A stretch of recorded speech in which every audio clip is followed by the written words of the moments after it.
Hey folks, this is Rhykker with another Diablo lore video. This is part 5 in a series where we explore the major players in the story of Diablo. From the Nephilim to Tyrael to Deckard Cain to Diablo himself. And we give a crash course on what exactly is going on story-wise in this game series. Feel free to check out our previous episodes if you haven't, and make sure you have subscription notifications turned on to be alerted of new episodes. In our first 4 episodes, we spoke about the creation of angels and demons, how renegades from both factions came together to form Sanctuary and humanity, and how humanity started to fight back against the angels and demons trying to control them. In this episode, we'll continue where we left off, with Uldyssian having defeated Lilith and the demonic Triune, and aiming to take down Inarius and the Cathedral of Light next. So at this point, with Uldyssian's immense power obvious, Inarius is starting to defecate cinder blocks. So he sends his right-hand man, a high-ranking cleric of the Cathedral of Light named Gamule, to assassinate Uldyssian. Don't worry, the plan isn't as dumb as it sounds. Gamule was a warrior before he joined the priesthood. Inarius didn't send some octogenarian on a murder mission. So Gamule managed to successfully ambush Uldyssian, and even managed to deal a mortal wound to him. And that's how the great Uldyssian, leader of the new generation of Nephilim, the man who toppled the Triune and defeated Lilith, died. Nah, just kidding. As he was lying there dying, just bleeding to death, as he was feeling the cold claws of death closing in on him, Uldyssian managed to channel that frigid sensation into his hands, and then he grabbed Gamule, transferring that sensation into Gamule instead. Yes, Uldyssian is such a badass that he literally transferred his own death into someone else, killing them by having them suffer his death. Inarius saw this, and even he was like, what the fuck? So now Inarius is panicking. So much so that he's willing to make a deal with the devil. Literally. Because you see, Diablo had become interested in Uldyssian after seeing how powerful the man had become. So he traveled to Sanctuary himself and paid Inarius a visit. Diablo made Inarius an offer he couldn't refuse. Inarius was reluctant and afraid, since, Diablo's Lord of Terror and all. But Diablo pointed out that Inarius had gotten into bed with demons before. Literally. So the two agreed that they would work together to eliminate Uldyssian. To that end, Diablo left one of his minions in Inarius' service, Malik, a former high priest of the Triune and lieutenant to Lucian. In fact, Malik had clashed with Uldyssian before. Remember how Lucian had sent a raiding party to try to capture Uldyssian, but the party was defeated thanks to Lilia, aka Lilith? So then he sent another raiding party to get rid of Lilith's disguise, and while successful, that raiding party was also defeated. Well, in both cases, it was Malik that led the attacks. So clearly, the man who had repeatedly failed to defeat Uldyssian was the best choice as the crux of this new plan to defeat Uldyssian. Since, third time's the charm? Now, one important thing to mention at this point is that Malik is dead. Lilith had killed him in their previous encounter. So, what? How is he part of this plan? Well, enter necromancy. Necromancy. Remember Mendel, Uldyssian's younger brother and apprentice to Rathma? Well, all this time he's been doing necromancer stuff, like reanimating corpses, and the other Eterim don't really like that, but he's been generally helpful, so it's all good. Well, one such instance of Mendel being useful was while they were trying to take down the Triune. Before confronting and defeating Lilith, Uldyssian, Mendel, and the Eterim were traveling through the labyrinth beneath the Triune's temple. And since they didn't have GPS or Turbo HUD, they were getting pretty lost. So Mendel summoned the spirit of Malik to basically serve as their map hack. However, just before the big boss fight with Lilith, Malik's spirit managed to escape Mendel's binding. In truth, he tricked Mendel, so naive. And Malik's spirit then possessed the body of a priest of the Triune and fled the temple. From then on, Malik went on to possess roughly a dozen different host bodies, because his hosts had the nasty habit of developing evil tumors and dying. And Malik figured that the only host body strong enough to contain his spirit was that of Uldyssian. That's why Malik was so eager to enter this pact with Diablo and Inarius. The plan was for Malik to possess Uldyssian and use his powerful body to serve Diablo. Win-win-win, right? Diablo gets a powerful minion, Malik gets a new forever body, and Inarius doesn't have his Cathedral of Light and religion destroyed. Well, our three stooges here put their plan into action, and it failed catastrophically. In an attempt to get close to Uldyssian, Malik decides to possess, of all people, Mendeln, the very person who summoned his spirit back into the world. So at this point, Mendeln is like, rude?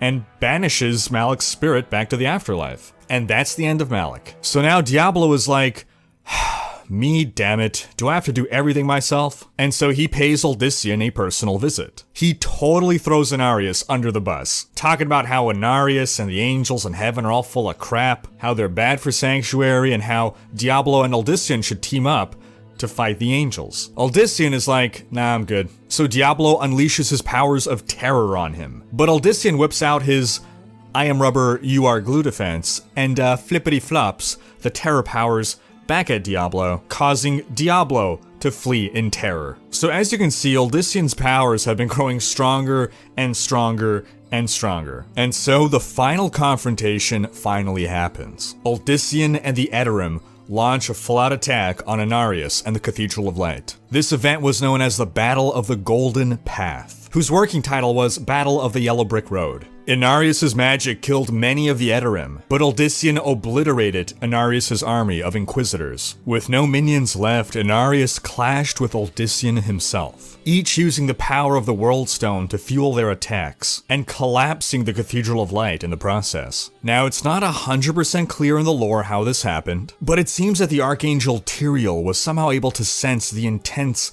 thoughts and feelings of Inarius. His panic, his fear, his belief that mortals had become even more dangerous abominations than the ancients. What Tyrael sensed was injustice being done to Inarius, because Inarius, with his god complex, felt it unjust that his own creations, his grandchildren, were turning against him. And Tyrael, being the Archangel of Justice, must have sensed that all the way from the high heavens. And that's how the high heavens became aware of Sanctuary. Now again, the lore on this is vague. I couldn't find a concrete answer as to how the high heavens found Sanctuary, other than they found it, but that was my interpretation. So while this epic duel is raging on between Inarius and Uldyssian, down from the heavens descended Chuck Norris.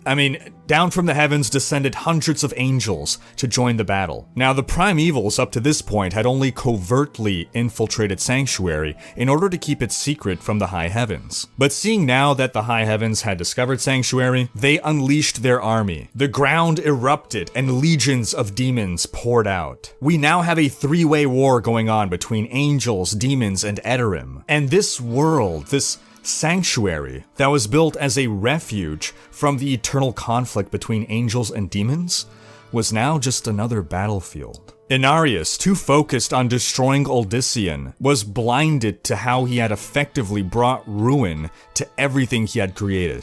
Uldyssian, however, was distracted by the sudden emergence of angels and demons, and Inarius used the opportunity to finish Uldyssian. Just as Inarius was about to strike the killing blow, Uldyssian's body became infused with energy, and he altered the World Stone, breaking Inarius' bond to it. And without the World Stone to give Inarius superpowers, he was nothing before Uldyssian. And the mortal defeated Inarius and had his Eterim brothers take Inarius prisoner, while he set his eyes on the armies of angels and demons. Uldyssian unleashed the entirety of his power, releasing an amount of energy never before seen by angel or demon, driving the angels and demons back to their respective domains. But all this power, all this energy, Uldyssian realized it was tearing Sanctuary apart, and he saw these powers growing in his fellow Eterim as well. He felt that he was losing himself in all this power, losing his humanity, like Dr. Manhattan in Watchmen,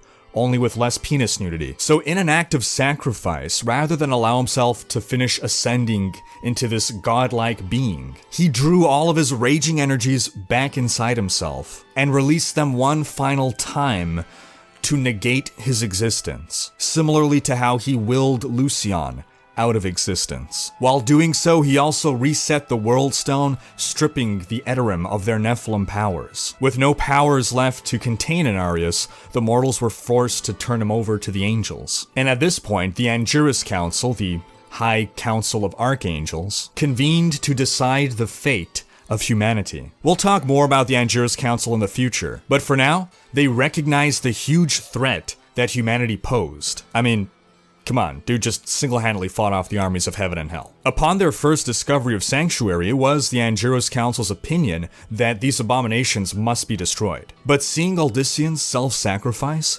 swayed some to opt to spare humanity. It was a close vote, but the final decision was to not destroy humanity, which shouldn't be a surprise since we wouldn't have any Diablo games if humanity was wiped out. We'll talk more about this vote when we talk about the Angelus Council. Now, the Primevals appear to have come to a similar conclusion about humanity, though certainly for different reasons. So Mephisto approached the Angelus Council seeking parley, to which the council immediately asked, "Why you?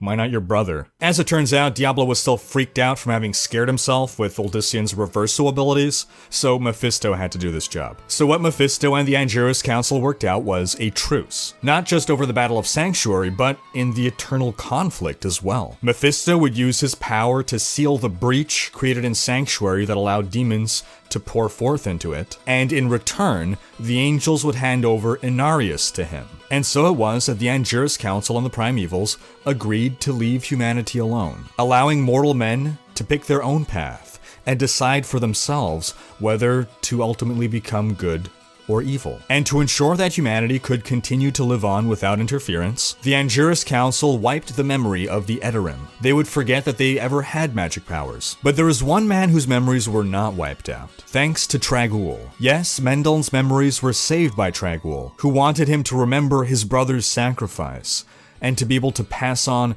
that knowledge and the knowledge of the balance, and thus necromancy, onto others. Now that just about ties up all of our loose ends, save Inarius. Mephisto brought Inarius into his realm in the burning hells to endure eternal torture. After all, Inarius had slept with his daughter, so it was pretty personal. Inarius was bound with chains, and his wings were slowly torn from his back. Great barbed hooks stretched out his skin, and vile powers distorted his once beautiful features. It's said that to this day, the vain, prideful Inarius, who fancied himself a god, is kept prisoner in a chamber of mirrors in hell. His eyelids torn from his face so that he's forced to stare at his disfigured form for all eternity. But would angels and demons truly honor this truce between heaven and hell? Who were the angels of the Angelus Council, and how did they determine humanity's fate? Would humanity's Nephilim powers ever reawaken? All these questions and more will be answered as we continue to explore this Diablo lore series. Stay tuned. Thanks for watching. Special thanks to my Twitch and Patreon supporters for making these videos possible. If you like what you see on this channel and want to support the creation of more content, you can support me on Patreon, where any and all pledges are immensely appreciated. And as backer rewards, we have behind the scenes content, we have monthly virtual meetups, and more. If you enjoyed this video, please share it, check out these other videos, and subscribe to join Rhykkers Raiders for more Diablo content.